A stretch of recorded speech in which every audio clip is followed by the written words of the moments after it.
Hi everyone, welcome to my channel. তো আজকে আমি যেটা বানাবো সেটা হচ্ছে সেপ্টেম্বর আর অক্টোবর মান্থের একটা র্যাপ আপ ভিডিও। তো এর আগে অগস্ট পর্যন্ত আমার র্যাপ আপ ভিডিও বানানো আছে, এবার আমি সেপ্টেম্বর আর অক্টোবর মান্থের এই র্যাপ আপ ভিডিওটা বানাবো। তো আমার দাঁতের একটু ট্রিটমেন্ট চলছে, যার জন্য আমার এই দিকে একটু কথা বলতে অসুবিধা হচ্ছে, হয়তো বোঝা যাচ্ছে। তো চলো শুরু করা যাক আজকের ভিডিও। তো প্রথমেই যেটা বলার সেটা হচ্ছে এই মাস দুটোয় আমি বেশিরভাগ সময় পূজাবার্ষিকী পড়েছি। যেসব পূজাবার্ষিকীগুলো আমি কিনেছি তার মধ্যে আমার বিভীষিকাটা অনেকটাই কমপ্লিট, কিছু কিছু উপন্যাস বাকি আর প্রবন্ধ বাকি, আর কিছুই সেরকম শেষ হয়নি, মোটামুটি সবগুলোই চলছে। তো চলো আমি আজকে শুরু করি। আমি কী কী বই পড়েছিলাম প্রথমে সেপ্টেম্বর মাসে সেটা বলি। তো সেপ্টেম্বর মাসে আমি প্রথম যে বইটা পড়েছি সেটা হচ্ছে এটা, শূর্পণখা। এটা রিভিউ আমি আগের দিকেই দিয়েছি, তো দেখতে পারো চাইলে। শূর্পণখা, এটা শূর্পণখার জীবন কাহিনী নিয়েই লেখা আছে। এখানে শূর্পণখার একটা পয়েন্ট অফ ভিউ দেওয়া রয়েছে, তার সঙ্গে রাবণের সম্পর্ক, এছাড়াও আরও প্রচুর পরিমাণে ডিটেলস এই বইটায় আছে। আমি আগের ভিডিওটা বলেছি, তাই বেশি কিছু বলছি না। তো এটা আমার হচ্ছে ফার্স্ট বই। তারপর আমি যে বইটা পড়েছি সেটা হচ্ছে এইটা, গ্রাফিক্স নভেল একটা, লুবলুর পৃথিবী। এই বইটা তো এখন বেশ পপুলার, ভীষণ কালারফুল একটা বই। গ্রাফিক নভেল যেরকম একটু ছোটোদের জন্য লেখা, এই বইটা কিন্তু ছোটোদের সঙ্গে সঙ্গে বড়োদেরকেও ভাবাবে, কারণ এর মধ্যে বেশ কিছু জায়গা আছে যেগুলো বড়োদেরও ভালো লাগবে। তো এই দুটো বই আমার পড়া হয়েছে। তো এরপরেই আমার পূজাবার্ষিকী পড়া শুরু হয়ে গেছে। আর পূজাবার্ষিকীর মধ্যে প্রথমে যেটা আমি পড়েছি একটু একটু সেটা হচ্ছে যে কিশোর ভারতী। এর মধ্যে থেকে কী কী পড়েছি আমি একবার বলে দিই। এর মধ্যে বড় গল্পের মধ্যে আছে ম্যাজিক দেবারতী মুখোপাধ্যায়ের লেখা। ম্যাজিক গল্পটা ভীষণ সুন্দর, বিশেষ করে এটা ছোটদের থেকে বড়দের পড়া বেশি জরুরি। তারপরে একটা বিশ্ব সাহিত্যর কলম থেকে এখানে বই চুরির রহস্য বলে একটা অনুবাদ করা রয়েছে, সেটা পড়া হয়েছে আমার। আর তারপরে কিছু দুষ্প্রাপ্য নতুন কমিক্স জনরাতে এখানে 4টে কমিক্স আমার পড়া হয়েছে। আর এখানে কিছু কিছু গল্প আছে, যেরকম দুজন আমি শৈশন্য মুখোপাধ্যায়ের, এটা পড়া হয়ে গেছে আমার। মানিক আর চড়ুই পাখি, বাণী বসুর গল্প বেশ ভালো লাগে আমার। তো এটাও বেশ সুন্দর গল্পটা, চড়ুই পাখি নিয়ে অফকোর্স গল্প, যে চড়ুই পাখি আমাদের এখান থেকে যত হারিয়ে যাচ্ছে সেটা নিয়েই একটা গল্প লেখা। এরপরে আমি বর্তমান পূজাবার্ষিকী থেকে কিছু কিছু জিনিস পড়েছি, তার মধ্যে দুটো গল্প আমার পড়া হয়েছে, একটা যে প্রত্যর্পণ আর একটা হচ্ছে অভিমান। দুটো গল্পরই মেন যে বিষয়বস্তু সেটা হচ্ছে ভালোবাসা, কিন্তু একটা দেখানো হয়েছে একটা প্রাণীর ওপর বা পশুর উপর, আরেকটা সেরকমই দেখানো হয়েছে মানুষের উপর। বেশ, আমার এই দুটো গল্প যেহেতু আমি পরপর পড়েছি, তো সেই ক্ষেত্রে এই দুটো গল্পের যে মেন বিষয়বস্তু যে ভালোবাসা, সেটারই অনেক রকম প্রকার হয়, এটা আমি বুঝতে পেরেছি। দুটো গল্পের মধ্যে এটাই হচ্ছে মেন একদম ক্রাক্স একটা। সেপ্টেম্বর মাসে মোটামুটি ফিজিক্যাল বুকস আমি এই কটাই পড়েছি। আরেকটা আমি অডিও স্টোরি শুনেছি।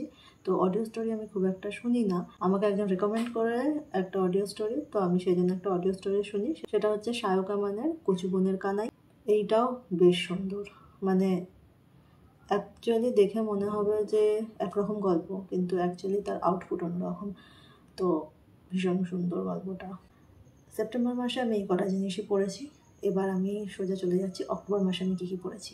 অক্টোবর মাসে আমি টোটাল এই বিভাষিকা বইটার অনেকটা কমপ্লিট করেছি। যেরকম বিভাষিকার উপন্যাস, তার মধ্যে আছে হচ্ছে দ্য আল্টিমেট ট্রুথ, দীপচক্র লেখা, ওটার আমি একটা রিভিউ দিয়েছি, তো চাইলে দেখতে পারো ডিটেল রিভিউ। তো এটা একটা উপন্যাস। আর নেক্সট উপন্যাস আমি যেটা পড়েছি সেটা হচ্ছে জায়নাবের ডায়েরি। এটা একটা অভিক দত্তের স্পাই থ্রিলার। এটাও ভীষণ সুন্দর একটা গল্প, যেখানে জায়নাব ওর হাজব্যান্ডের সঙ্গে পাকিস্তানের একটা জায়গায় থাকে, সেখানে ওর পরিচিতরা রয়েছে। এরপর ধীরে ধীরে দেখা যায় যে জায়নাবের হাজব্যান্ড কিছু বেআইনি কাজের সঙ্গে যুক্ত, কিন্তু জায়নাব বেআইনি কাজের সঙ্গে যুক্ত জেনে অন্য পক্ষকে হেল্প করতে গিয়ে অনেক বড় ক্ষতি করে ফেলবে। ভীষণ সুন্দর একটা রুদ্ধশ্বাস গল্প। আমি অভিক দত্তের লেখা আগে কখনো পড়িনি, তো এটা পড়ার পর আমার ব্লু ফ্লাওয়ারটাও পড়ার ইচ্ছা জন্মেছে। ডেফিনেটলি আমি এর মধ্যেই হয়তো কিনবো। এরপরে বড় গল্প যেগুলো আমার পড়া হয়েছে, আমি অলরেডি বড় গল্পের প্রত্যেকটা যে 5টা বড় গল্প আছে আমি বলে দিয়েছি, চ্যানেলে আমি রিভিউ দিয়ে দিয়েছি। তো বড় গল্পের নামগুলো আমি জাস্ট বলে দিচ্ছি। যদি জানার থাকে তো এই ভিডিওটা থেকে দেখতে পারো। বড় গল্পের মধ্যে আছে ইঁদুর কল, অবিনাশের ট্রান্সফার, গাজন, ফুসকুড়ি, স্বদেশ। তো বড় গল্পগুলো অসাধারণ। আর ছোট গল্প আমি এর মধ্যে যা যা আছে আমি সব শেষ করে দিয়েছি। তার মধ্যে যেটা প্রথমেই আছে খোলস। এই গল্পটা কিন্তু আমার বেশ ভালো লেগেছে, একটু অন্যরকম কিন্তু ভীষণ সুন্দর। আর তারপরে আছে হেল হাউন্ড, এটা একটা বেশ থ্রিলিং এফেক্ট দেবে।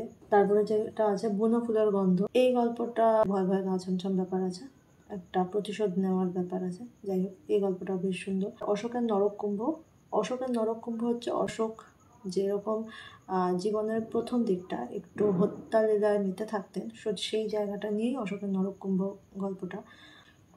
কেষ্টরায়ের প্রত্যাবর্তন যে গল্পটা আছে, এটা আমার খুব একটা ভালো লাগেনি। সবুজ অন্ধকারে নীল মৃত্যুতে, এইটাও বেশ ভালো। থানার একজন ওসি, তিনি কোনো বিয়েবাড়িতে যাওয়ার সময় তিনি আর তার ওয়াইফ কিছু কিছু ডাকাত ছিনতাইবাজদের কবলে পড়েন, আর সেখানেই শুয়ে শুয়ে উনি ইন্ট্রোস্পেক্ট করতে থাকেন যে উনি কোথায় কি ভুল করেছেন আর তার জন্য হয়তো আজকে এরকম হচ্ছে। এইটা নিয়ে পুরো ঘটনাটা। মায়ানিশি যে গল্পটা আছে, এটা আমার খুব একটা ভালো লাগেনি। তো এই গেল ছোট গল্প। তো ছোট গল্পের মধ্যে যেগুলো আছে সেগুলো আমি আরেকবার বলে দিই। একটা হচ্ছে খোলস, হেল হাউন্ড, বুনো ফুলের গন্ধ, কেষ্টরায়ের প্রত্যাবর্তন, সবুজ অন্ধকারে নীল মৃত্যুতে, অশোকের নরককুম্ভ, মায়ানিশি। আর এখানে আমার প্রবন্ধ কয়েকটা পড়া হয়েছে, তার মধ্যে একটা হচ্ছে দ্য কামাগাওয়া ফুড ডিটেকটিভস, তারপরে কল্পবিশ্বের আশ্চর্য স্থানগুলি, এটা বেশ সুন্দর।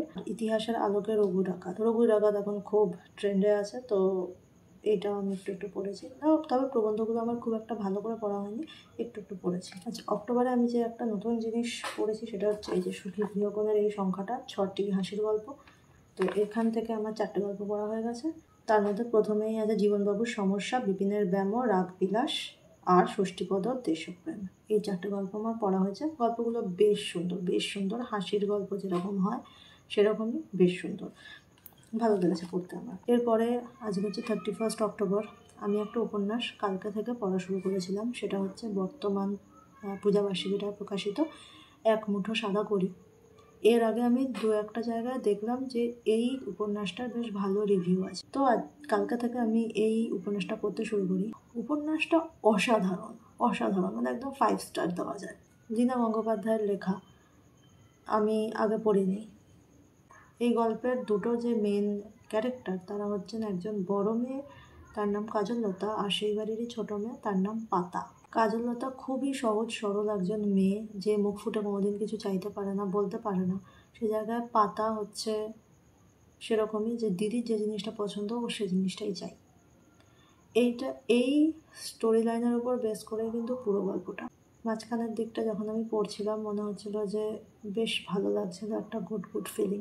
বাট শেষটা এমনভাবে শেষ হচ্ছে, অ্যাকচুয়ালি এই যে এমনভাবে শেষ হওয়ার জন্যই আমার মধ্যে যে ইম্প্যাক্টটা পড়লো, এটা হয়তো আমার মন মতো শেষ হলে সেই ইম্প্যাক্টটা পড়তো না। তো বর্তমান পূজাবার্ষিকীটা যদি কেউ নাও কিনে থাকো, তো এই গল্পটা একবার আমি বলবো যে ডেফিনেটলি পড়তে, বেশ সুন্দর। আর আমি যেটা দেখলাম, বর্তমানের যে উপন্যাসগুলো রয়েছে, বিশেষ করে আমি যেটা পড়লাম, এই উপন্যাসটা কিন্তু বেশ বড়। সেই তুলনায় আমি বিভাষিকা যে উপন্যাসগুলো পড়েছি সেগুলো কিন্তু একটু ছোট বর্তমানের তুলনায়। বর্তমানের এই উপন্যাসটা এক মুঠো সাদা কড়ি বেশ বড় উপন্যাস।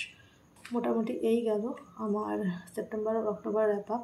আর আমি এই দুটো বইও পড়তে শুরু করেছি, এখনও শেষ করতে পারিনি। তো একটা হচ্ছে নতুন রিলিজ করেছে 12 ইয়ার্স মাই মিক্সড আপ লাভ স্টোরি, চেতন ভগতের। আর এই বইটা তো সবাই জানে, দ্য প্যালেস অফ ইলিউশন।